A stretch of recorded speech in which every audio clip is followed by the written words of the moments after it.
Hello friends, ബിന്ദുസ് കിച്ചണിലേക്ക് എല്ലാവർക്കും സ്വാഗതം. നമ്മൾ ഇന്ന് ഒരു കുമ്പളപ്പമാണ് ചെയ്യാൻ പോകുന്നത്. അതിനുവേണ്ടി ഞാൻ ഉപയോഗിക്കുന്നത് ചെറുപഴമാണ്, പാളയംകോടൻ പഴമാണ് ഞാൻ ഉപയോഗിക്കുന്നത്. ചെറുപഴമാണെങ്കിൽ ഒരു 10-12 എണ്ണം ഉപയോഗിക്കാം, വലുതാണെങ്കിൽ ഒരു 6-7 എണ്ണം ഒക്കെ ഉപയോഗിച്ചാൽ മതി. അതിനുവേണ്ടി നമ്മൾ എടുത്തിരിക്കുന്നത് 2 കപ്പ് ഗോതമ്പ് പൊടിയാണ്. 2 കപ്പ് ഗോതമ്പ് പൊടി, ഒരു 250 ഗ്രാം ശർക്കര ചീകി, അത് നമുക്കിനി ഒന്ന് മെൽട്ടാക്കി എടുക്കണം. ഒരു ശകലം തേങ്ങാക്കൊത്താണ്. പിന്നെ വേണ്ടത് നെയ്യ്, തേങ്ങ, തിരുമ്മി വെച്ചിരിക്കുന്ന തേങ്ങ കുറച്ച്, ശകലം ജീരകം, ഏലക്ക പൊടിച്ചതാണ്. ഇത്രയും കൂടെ നമ്മൾക്ക് ഈ 3 കൂട്ടം കൂടെ നമുക്ക് മിക്സിയുടെ ജാറിലിട്ട് ജസ്റ്റ് ഒന്ന് കറക്കിയെടുത്താൽ മതി. ഒരു പാൻ അടുപ്പത്ത് വെച്ചിട്ട് ഒരു സ്പൂൺ നെയ്യ് ഒഴിച്ചു കൊടുത്തതിന് ശേഷം ആ നെയ്യ് ഒന്ന് ചൂടായി വരുമ്പോൾ നമ്മൾ ചെറുതായി അരിഞ്ഞു വെച്ചിരിക്കുന്ന തേങ്ങ ഒന്ന് വറുത്ത് കോരി വെക്കുക. ഇനി നമ്മൾ ചീകി വെച്ചിരിക്കുന്ന ശർക്കര അടുപ്പിൽ വെച്ച് ഒരു ശകലം വെള്ളം ഒഴിച്ചതിന് ശേഷം നമുക്കത് ഉരുക്കിയെടുക്കാം. ശകലം വെള്ളം ഒഴിച്ച് ഉരുക്കിയെടുക്കാം. കാരണം ഒത്തിരി വെള്ളമാകണ്ട, നമ്മൾ പഴം ഉടച്ച് ചേർക്കുന്നതാണ്.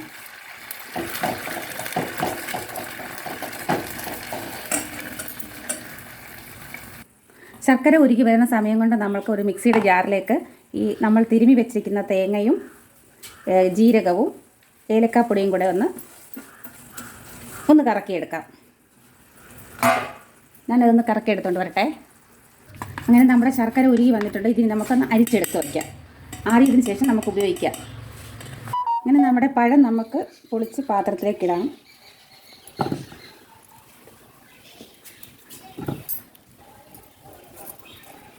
എല്ലാം പൊളിച്ച് ഒരു പാത്രത്തിലാക്കിയിട്ടുണ്ട്.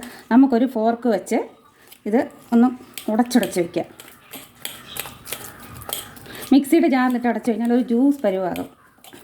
അതുകൊണ്ട് നമുക്ക് കൈകൊണ്ട് തന്നെ ഇങ്ങനെ ഉടച്ചെടുക്കാവുന്നതാണ്. അങ്ങനെ നമ്മുടെ പഴം ഉടച്ച് വെച്ചിട്ടുണ്ട്. അതിന് ശേഷം നമുക്ക് നമ്മുടെ ഗോതമ്പ് പൊടി ഇതിലേക്ക് ചേർത്ത് കൊടുക്കാം. അതിനുശേഷം നമുക്ക് ശകലം ഉപ്പ് ചേർത്ത് കൊടുക്കാവുന്നതാണ്, മധുരത്തിന് ബാലൻസ് ചെയ്യാൻ വേണ്ടി. പിന്നീട് നമ്മൾ ചതച്ച് വെച്ച തേങ്ങയും ഏലക്കാപ്പൊടി, ജീരകം അതും കൂടെ ഇതിനകത്തേക്ക് ചേർത്ത് കൊടുക്കാം. എന്നിട്ട് നമുക്ക് മിക്സ് ചെയ്ത് കൊടുക്കാവുന്നതാണ്.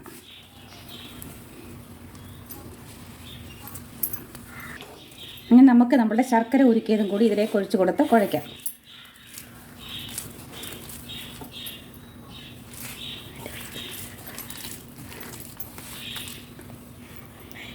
നമ്മുടെ മാവ് കുഴച്ച് ഈ ഒരു കൺസിസ്റ്റൻസി ആയിട്ടുണ്ട്. ഒത്തിരി കട്ടിയാകരുത്. ഈ ഒരു ലൂസാകുമ്പോൾ നമ്മുടെ കുമ്പളപ്പത്തിന് അതിനുശേഷം നമ്മൾ നെയ്യിൽ വറുത്ത് കോരി വെച്ചിരിക്കുന്ന തേങ്ങയും കൂടെ ഇതിലേക്കിട്ട്, തേങ്ങ ഒക്കെ കടിക്കുമ്പോൾ ഒരു പ്രത്യേക ടേസ്റ്റാണ്. വറുത്തിട്ട തേങ്ങ അതും കൂടെ ഇട്ട് നമുക്ക് മിക്സ് ചെയ്ത് കൊടുക്കാം.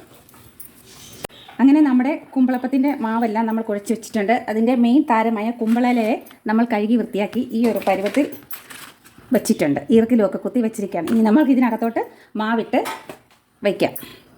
ഇനി നമുക്ക് ഇതിനകത്തേക്ക് കുറേശ്ശെ ഇട്ട് ഞാൻ ആവി കയറ്റാൻ വെച്ചിരിക്കുന്ന ഇഡലി ചെമ്പിലേക്ക് വെച്ച് കൊടുക്കാവുന്നതാണ്. അങ്ങനെ നമ്മുടെ കുമ്പളപ്പം ഞാൻ ഇലക്കകത്തിൽ വെച്ച് ഞാൻ അടുപ്പിൽ ആവി കയറ്റി ഒരു 20-25 മിനിറ്റ് നമുക്ക് ഇത് അടുപ്പിൽ വെച്ച് വേവിച്ചെടുക്കാവുന്നതാണ്. Thank you.